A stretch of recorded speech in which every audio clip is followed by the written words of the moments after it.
Ramadan hampir sampai ke penghujungnya, fasa yang ketiga. Tapi di malam 10 akhir Ramadan, ada satu malam yang lebih baik daripada 1000 bulan. Malam Al-Qadar, Lailatul Qadar. Malam yang Allah janjikan pahala berlipat kali ganda pada setiap amal kebaikan.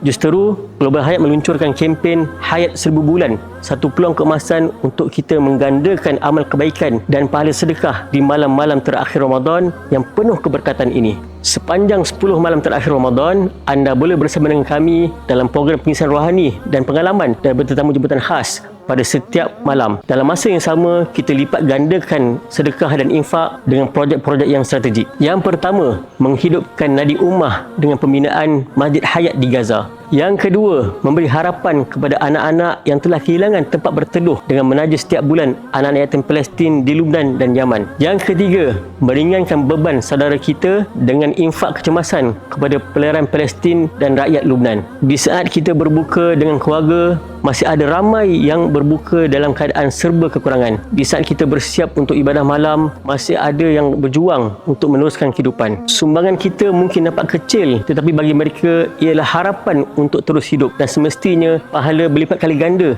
di sisi Allah Subhanahu wa taala. Jangan lepaskan peluang 10 malam terakhir Ramadan ini. Ayo kita rebut pahala sedekah. Hidupkan malam-malam akhir dengan menyertai kempen Hayat 1000 Bulan. Bersama Global Hayat, bantuan anda hayat mereka.